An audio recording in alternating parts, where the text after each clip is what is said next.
I know that getting a visa sponsorship job that permits you to migrate with your family to the United Kingdom has been difficult recently. We already know what's happening there. If you're following the UK news, you know a lot of things has been changing there. But that's notwithstanding, there are still great opportunities that permit you to travel with your family. And that is why I'm making this video today, to share that with you. It's still your girl Cynthia, and on this channel I create content on how you can easily migrate abroad without the help of anybody. No agent, no lawyer. You don't have to pay anybody for this. It's something you can always do yourself. That is why I'm here. Feel free to ask your questions or drop your comments in the section. I would always create out time to answer them. So today, I want to share how you can easily migrate to the UK with your dependents, with your family. And I'm telling you that NHS is still your best bet on migrating to the UK. The NHS keep bringing out opportunities, job opportunities with visa sponsorship. They even gives you the certificate of sponsorship to the UK with your family. So that is why you always have to go to NHS websites.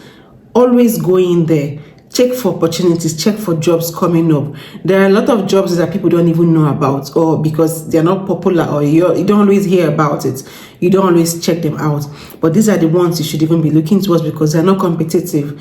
No much qualifications required for this, and you just have to have the few things listed there for you to be able to achieve this. So today I want to share 3 of these jobs under the NHS that can easily help you migrate with your family, and they are high paying. The salary threshold of these jobs covers you and your family, and that is what they are looking for to enable you move with your family. So guys, without wasting much time, let's just get into it. The first one I'll be talking about today is the clinical coordinator.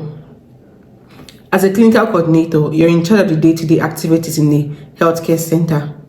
You're in charge of the supply management, the budget planning, the coordination of administrative activities in the center, in the hospital or wherever it is, healthcare center. You're going to be in charge of that. In some cases, you get to work with the doctor or the GPs or the nurses. You get to work hand in hand and assist them in doing some things.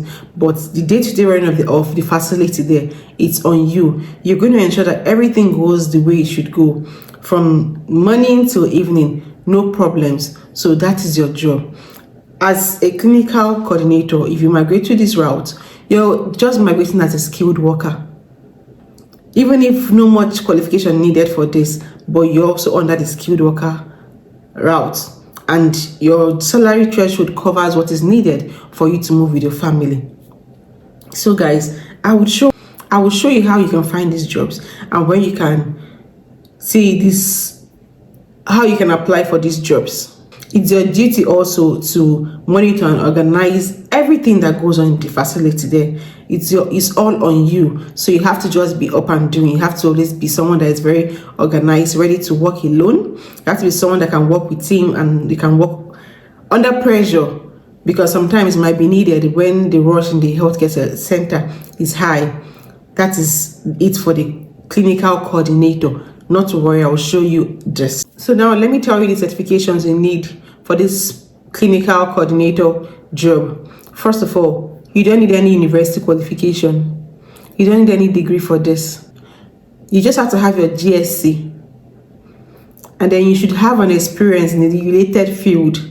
It mustn't be the name, because in some cases you might not hear clinical coordinator. It could be a managerial position. Of course, you're in charge of the day-to-day activities of the facility and the ward there. So that is why you have to have a little bit of experience in a job like this for you to be qualified for this. You might also need your MVQ3 certificate, but it's not compulsory. So even if you don't have this, it's not a problem. You should be willing to work alone and with a team, because sometimes it's required. So these are just what you need. I will show you this. You don't need to worry. I will show you how this is going to be. Then the second one I'm talking about is a personal assistant.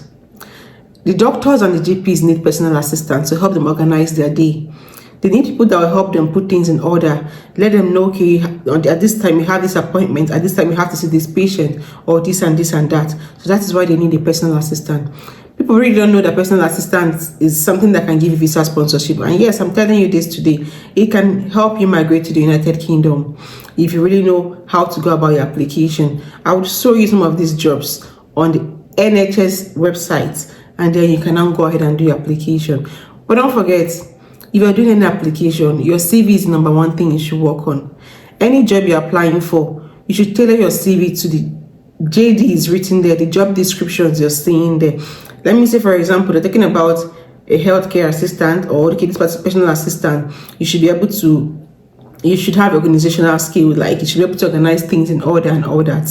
When you're working on your CV, ensure that the keywords mentioned in the job description are on your CV, because even if they run your CV under an ATS machine, it's going to pick out the words they're looking for. And if your CV has those words, then you should be able to qualify for these jobs. So guys, personal assistant is a job in the NHS that can help you migrate to the UK. So the third job opportunity is the ward clerk. The ward clerks are the first point of contact when you get into a hospital or a healthcare facility. That's to say, they are the first people you get to meet. They are the ones you get to talk to tell them you have an appointment, and then they will check to see if you really have an appointment there. When they confirm your appointment, they will now direct you to the doctor you're supposed to see. So the ward clerks are the people you get to see at the counter. You might have experienced or met them, but you don't even know they are ward clerks. You might think they are nurses or anything, because of course they dress like every other person that works in a hospital or a healthcare facility. The ward clerks, they're the ones that keep records in the hospital. They're the ones that input the patient's names, their details. If there's a need to reach out to a patient, they have to call or something. It's usually the ward clerks that do this. They are the ones that send out mails. They receive mails and read mails. So as a ward clerk, you are in charge of the running of the administrative, I'll call it administrative part of the hospital. Like sit on the counter and then attend to people that come in, check their appointments, confirm the appointments, and then you send them to the doctors they're supposed to see. You get to assist the doctors, the GPs, and the nurses in some cases. You have to work hand in hand with them, because you're going to be keeping them updated on the patients they're supposed to see. In some cases, you send, okay, you have this appointment at so time, and then you send in the patient when the patient is there.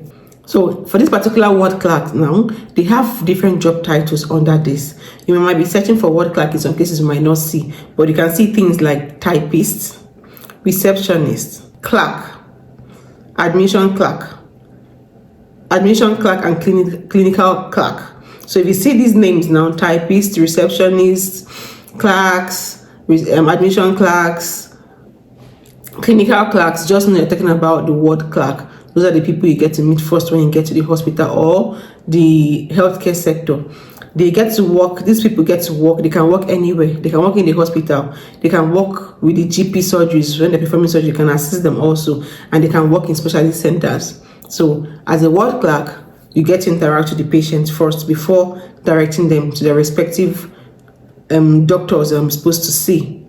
So let me tell you about the requirements you need, things you need to have for you to be able to qualify for a ward clerk. Not to worry, there's no degree. You don't need to have a university qualification. It's not something important, but if you have that, you can start applying for the job. You just have to be good with letters, with numbers, because you'll be inputting data, people's details, numbers. You'll be sending out mails and receiving mails. So you should be very much good with computer. You should have an IT skill, very good with computer. You can type, you can read. You're someone that can read what is written and understand. You can be able to compose a mail and send to people when necessary. You can be able to make a call if you have to call the patient or something. You just have to be able to do all these things. So you can see you don't even need much to be able to work as a ward clerk. But not to worry, I'll show you these jobs. Relax, you're almost there. So now the skills you need for this particular ward clerk job, you need organizational skill. You have to be someone that can organize things. You can organize things around you. You can organize appointments. You can be able to organize the patient's details and all that. You should have customer service skills.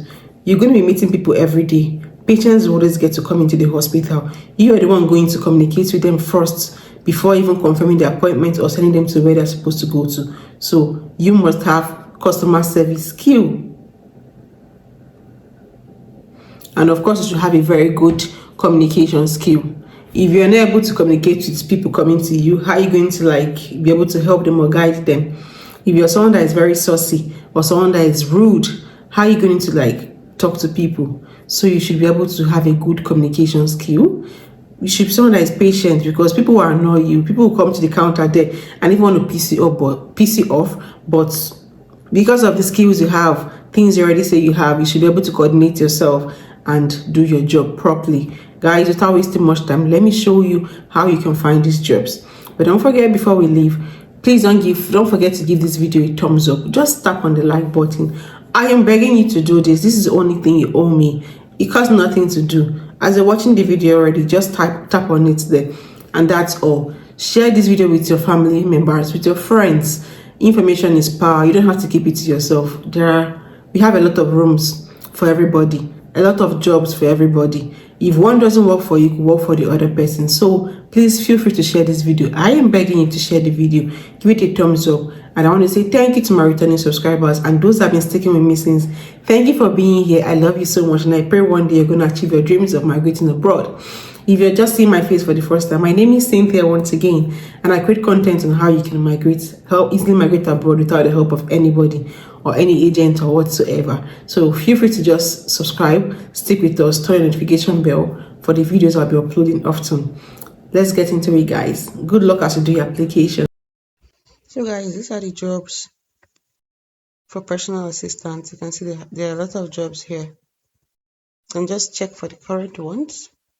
You can see this one is closing on the 30th of June 2024, and the job is permanent. You can see here.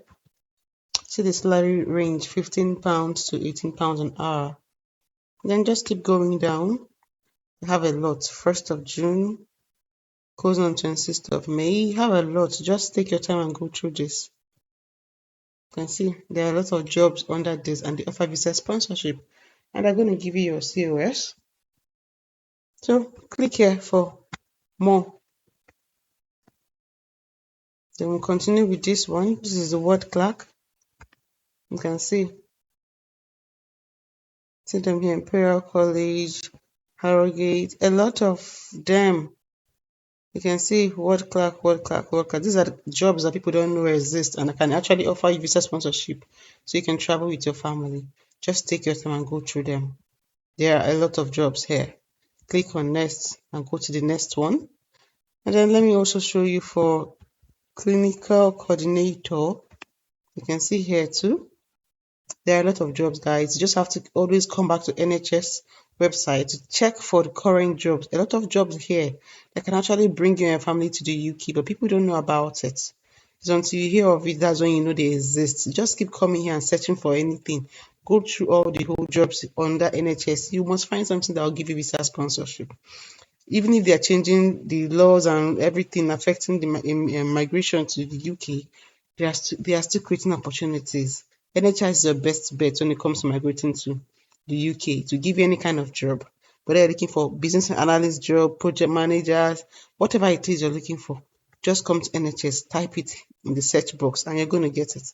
That's all, guys. So feel free to play around with this NHS website. Is going to give you what you're looking for. Whatever it is you're looking for, stick to this page. It's going to give it to you, this website. So guys, this is it for today. I'll see you all next time, my next video. But don't forget to share this video and give this video a thumbs up, please. That's all you can do for me. That's all I'm requesting from you.